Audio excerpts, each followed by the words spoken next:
भगवान विष्णु ने बताया, तुलसी को रोजाना जल देने से कौन सा फल मिलता है। एक समय की बात है, माता लक्ष्मी ने भगवान विष्णु से पूछा, है नाथ, आप तो तीनों लोकों के स्वामी हैं, आपकी तीनों लोकों में पूजा होती है, सभी आपकी कृपा पाने के लिए उत्सुक रहते हैं, फिर भी आप इस तुलसी के पौधे की पूजा क्यों करते हैं, इसे रोजाना जल क्यों चढ़ाते हैं। मैं इस तुलसी के पौधे को जल चढ़ाने का महत्व जानना चाहती हूँ। माता लक्ष्मी की बात सुनकर भगवान विष्णु ने कहा, है देवी, तुलसी साक्षात लक्ष्मी का ही रूप है। तुलसी की रोजाना पूजा करने के कई फायदे हैं और तुलसी को जल चढ़ाने मात्र से ही मनुष्य के कई पाप नष्ट हो जाते हैं। तुलसी को जल देने का महत्व बताने से पहले मैं तुम्हें एक बहुत ही पवित्र कथा सुनाता हूँ।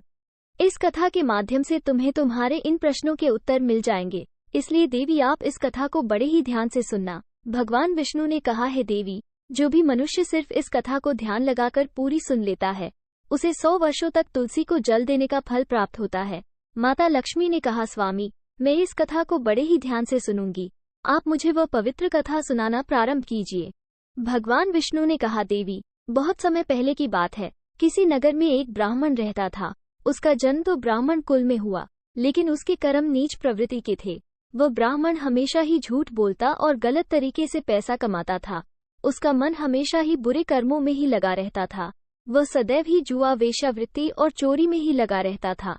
उसने अपने जीवन में कभी भी पुण्य के काम नहीं किए और शास्त्रों का अध्ययन नहीं किया। ब्राह्मण होते हुए भी कभी पूजा पाठ नहीं किया। सदैव ही उसका मन दूसरों के धन पर लगा रहता था और वह दिन में जो भी धन कमाता उसे रात्रि में जुआ और वेश्यावृत्ति में उड़ा दिया करता था।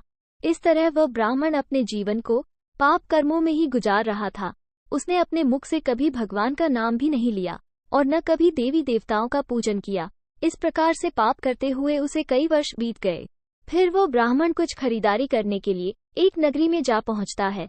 उस नगरी के पास में गंगा नदी बहती है और उस नदी में स्नान करने के लिए दूर दूर से लोग आया करते थे।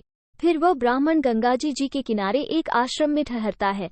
उस आश्रम में अनेक विद्वान ब्राह्मण प्रतिदिन पुराणों का पाठ तथा भगवान की भक्ति में लीन रहते थे। वह ब्राह्मण भी ढूंढ करता हुआ वहीं पर उनके साथ रुक गया और उन ब्राह्मणों के साथ रहकर उसे भी भगवान का नाम लेने का अवसर मिल रहा था। वो उसी स्थान पर कुछ दिनों के लिए रुका। फिर वहां पर आए हुए लोगों ने गायों का पूजन करके ब्राह्मणों को भोजन कराया, तो उस ब्राह्मण ने भी उनके साथ बैठकर भोजन किया और भगवान का प्रसाद ग्रहण किया। वहीं पर उस आश्रम में एक तुलसी का पौधा था। वह ब्राह्मण जाने अनजाने में उस तुलसी के पौधे में पानी डालता था। उसके मन में कोई विचार नहीं था कि वह क्या कर रहा है। वह प्रतिदिन सुबह उठकर बाल्टी में पानी लेकर तुलसी के पौधे में डालता था। यह उसका रोजाना का नियम बन गया। फिर एक दिन की बात है, वह आश्रम में सोया हुआ था। तभी अचानक उसके पास एक काला सांप आया और उस काले सर्प ने उसे नींद में ही डस लिया और थोड़ी ही देर में उस ब्राह्मण की नींद में ही मृत्यु हो गई। और जब सुबह दूसरे ब्राह्मणों ने उसे इस अवस्था में देखा तो उन्होंने उसके मुख में तुलसी पत्र और तुलसी का जल डाल दिया। फिर उन ब्राह्मणों को पता चला कि उसकी तो मृत्यु हो चुकी है। तब वहां पर यमदूत आते हैं और उस ब्राह्मण को पकड़कर यमलोक ले जाने लगते हैं। रास्ते में जाते हुए वो ब्राह्मण विलाप करने लगा और यमदूतों से कहने लगता है, हे यमदूतों, मुझे कहाँ ले जा रहे हो और मेरी मृत्यु किस कारण से हुई है। तब यमदूत कहने लगे, हे ब्राह्मण, तुमने जन्म से लेकर मृत्यु तक बहुत पाप कर्म किए हैं और तुम्हारे पापों के कारण ही तुम्हें एक काले सांप ने काटा और जिसकी वजह से ही तुम्हारी मृत्यु हुई है। और अब हम तुम्हें यमपुरी लेकर जा रहे हैं। वहां पर यमराज तुम्हारे पाप कर्मों का लेखा जोखा देखेंगे और निश्चित ही तुम्हें घोर नरक में डालेंगे। फिर से वह ब्राह्मण फूट फूट कर रोने लगा और उन यमदूतों से माफी मांगने लगा, किंतु यमदूतों को उस पर जरा सी भी दया नहीं आई और वे उसे मारते हुए यमलोक लेकर गए। जब यमदूत उस ब्राह्मण को लेकर यमराज के सामने उपस्थित हुए तो यमराज के पास बैठे हुए चित्रगुप्त ने उस ब्राह्मण के कर्मों का लेखा जोखा निकाला और यमराज से कहने लगे, हे धर्मराज, इस ब्राह्मण ने तो अपने पूरे जीवन भर पाप ही पाप किए हैं। इसने इसके जीवन में कभी पुण्य का काम नहीं किया है। ये तो घोर पापी है। इसे तो हमेशा के लिए नरक में डाल दिया जाए। फिर यमराज कहते हैं, हे यमदूतों, जीवन भर पाप करने वाले इस ब्राह्मण को उठाकर ले जाओ और इसे नरक में डाल दो। यमराज का आदेश मिलते ही वे यमदूत उस ब्राह्मण को लेकर नरक की ओर चल दिए और ब्राह्मण को पीटते हुए नरक में ले गए और वहां ले जाकर उसे खौलते हुए तेल की कढ़ाई में डाल दिया। परंतु जैसे ही उस ब्राह्मण को खौलते हुए तेल की कढ़ाई में डाला तो वह तेल एकदम से ठंडा और शीतल हो गया। इस घटना को देखकर उस यमदूत को बड़ा ही आश्चर्य हुआ। ऐसा उसके साथ पहले कभी नहीं हुआ था। उस यमदूत ने कितने ही पापियों को उस तेल की कड़ाही में डाला था और वे सभी उस खौलते हुए तेल में गिरकर छटपटाने लगते थे। लेकिन जैसे ही वह ब्राह्मण गर्म तेल की कड़ाही में गिरा तो वह तेल अचानक से शांत और शीतल हो गया। इस आश्चर्यजनक घटना को देखकर वह यमदूत जल्दी से दौड़ता हुआ यमराज के पास पहुंचा। यमदूत को देखकर यमराज ने कहा, हे यमदूत, क्या बात है, तुम इतने घबराए हुए क्यों लग रहे हो? फिर वह यमदूत कहता है, धर्मराज, आपने जिस ब्राह्मण को नरक में डालने के लिए कहा था, मैंने जैसे ही उसे खौलते हुए तेल की कड़ाही में डाला तो उस भट्टी की अग्नि बुझ गई और वह खौलता हुआ तेल भी बिल्कुल ठंडा हो गया। फिर यमराज कहते हैं, हे यमदूत, ये तो बड़ी ही विचित्र घटना है, ऐसा तो पहले कभी नहीं हुआ था। यमराज विचार कर ही रहे थे कि तभी वहां पर नारद मुनि प्रकट होते हैं। नारद मुनि को देखकर यमराज अत्यंत प्रसन्न होते हैं और उन्हें प्रणाम करते हैं और उनका स्वागत करते हैं। फिर यमराज नारद मुनि से कहते हैं, हे मुनिवर, आप उचित समय पर आए हैं। हमने आज और अभी एक अत्यंत पापी ब्राह्मण को नरक में गिराया है, किंतु उसके गिरते ही नरक की अग्नि ठंडी पड़ चुकी और खौलता हुआ तेल भी शीतल हो गया। तब नारद मुनि ने यमराज से कहा, हे धर्मराज, आपने जिस ब्राह्मण को नरक में डाला है वह नरक में डालने योग्य नहीं है, क्योंकि उस ब्राह्मण के द्वारा अनजाने में ही ऐसा कर्म हुआ है जो नरक का नाश करने वाला है। जो मनुष्य पुण्य कर्म करने वाले लोगों की संगति करता है उसे उनके पुण्यों का फल जरूर मिलता है, और यह ब्राह्मण तो कई दिनों तक भगवान के भक्तों के साथ रहा है। इस ब्राह्मण ने आश्रम में रहते हुए रोजाना तुलसी में जल डाला है, इसलिए ये ब्राह्मण बड़ा पुण्यात्मा बन गया है और इसके सारे पाप नष्ट हो गए हैं। ये ब्राह्मण अब स्वर्ग लोक में जाने का अधिकारी बन गया है। इस ब्राह्मण ने अनजाने में ही इतना पुण्य कमाया है जो कई जन्मों तक मनुष्य को प्राप्त नहीं होता है। इसलिए हे धर्मराज, आप इस ब्राह्मण को नरक में न डालो और इसके पापों के लिए इसे केवल इतना दंड दो, इसे सभी नरकों का दर्शन कराओ। नारद मुनि की बात सुनकर यमराज बहुत ही खुश होते हैं और उस ब्राह्मण को नरक से निकाल कर लाते हैं और अपने यमदूतों से कहते हैं, यमदूतों, इस ब्राह्मण को ले जाओ और संपूर्ण नरकों का दर्शन करवाओ।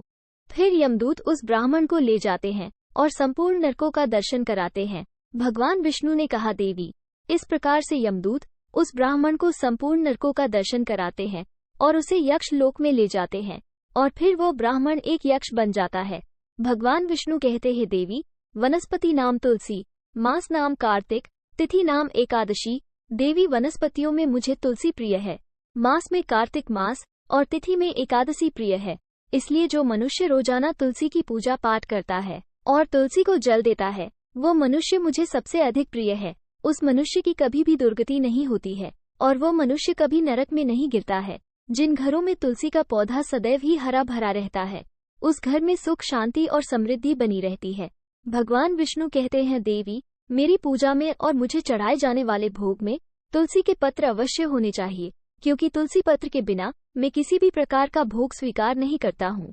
इसलिए प्रत्येक घर में तुलसी का पौधा अवश्य होना चाहिए। अगर आपके घर में तुलसी का पौधा है तो सुख, शांति और समृद्धि के लिए तुलसी को चुनरी ओढ़नी अवश्य चढ़ानी चाहिए। और हमेशा ध्यान रखें कि तुलसी का पौधा चुनरी के बिना अधूरा होता है। तुलसी केवल एक पौधा ही नहीं है, बल्कि वह एक देवी है, मेरी अर्थात विष्णु की पत्नी है। इसलिए तुलसी को चुनरी अवश्य ही चढ़ानी चाहिए। इससे पति पत्नी में प्रेम और विश्वास बढ़ता है। पति पत्नी का दाम्पत्य जीवन खुशहाल बना रहता है। घर में रहने वाली महिलाएं सदा सुहागिन और सौभाग्यशाली रहती है। तुलसी का विवाह भी अवश्य कराना चाहिए।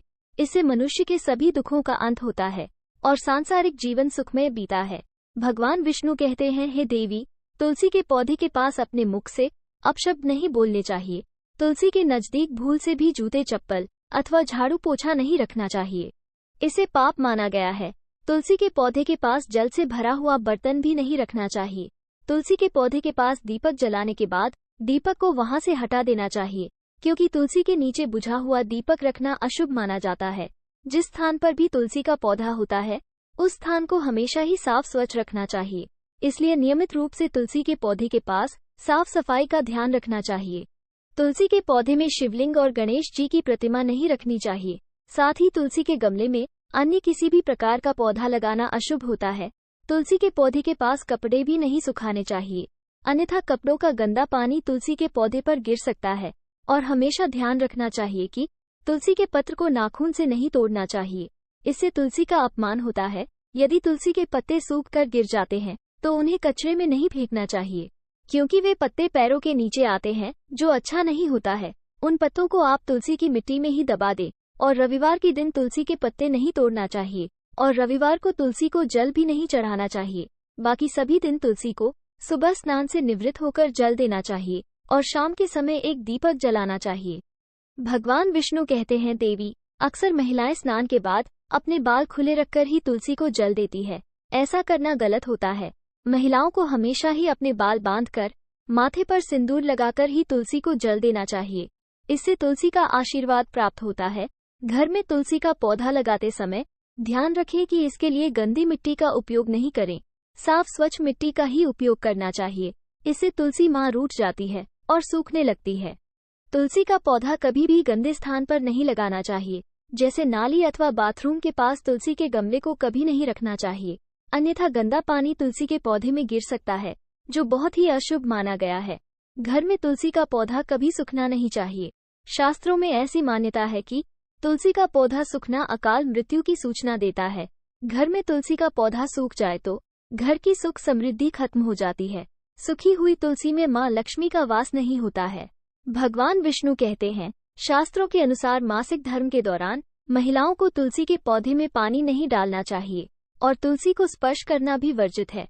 तुलसी को बिना स्नान किए जल नहीं देना चाहिए और पैरों में चप्पल आदि पहनकर भी तुलसी को जल नहीं देना चाहिए। तुलसी को जल देते समय ध्यान रखें कि वो जल आपके पैरों पर न पड़े, इससे तुलसी का अपमान होता है। भगवान विष्णु कहते हैं, नित्य तुलसी के दर्शन से मनुष्य को स्वर्ग की प्राप्ति होती है और तुलसी पत्र के सेवन से उसके सभी पाप नष्ट हो जाते हैं। तुलसी का पौधा हमेशा घर के सामने लगाना चाहिए। इसे पूर्व अथवा उत्तर दिशा में लगाना सबसे अधिक शुभ होता है। तुलसी के पास मरुस्थलीय पौधे रखना बहुत ही अशुभ माना जाता है।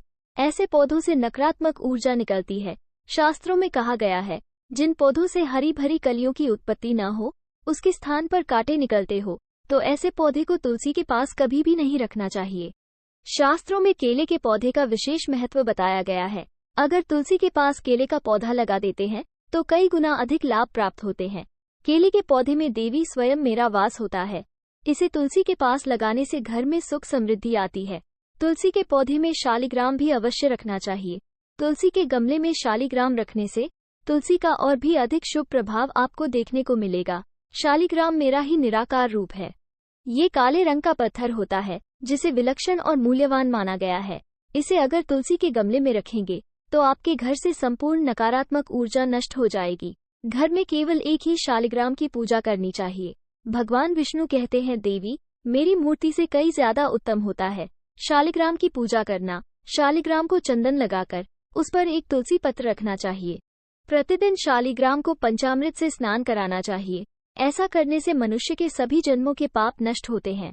शालिग्राम सकारात्मक और सात्विकता का प्रतीक होता है। इस प्रकार भगवान विष्णु ने माता लक्ष्मी को तुलसी के पौधे को जल देने का महत्व बताया और घर में तुलसी का पौधा लगाने के सभी नियम बताए। वीडियो अगर पसंद आई हो तो वीडियो को लाइक और हमारे चैनल वीकेजी ज्ञान भंडार को सब्सक्राइब जरूर करें और कमेंट में जय तुलसी माता अवश्य लिखें। धन्यवाद।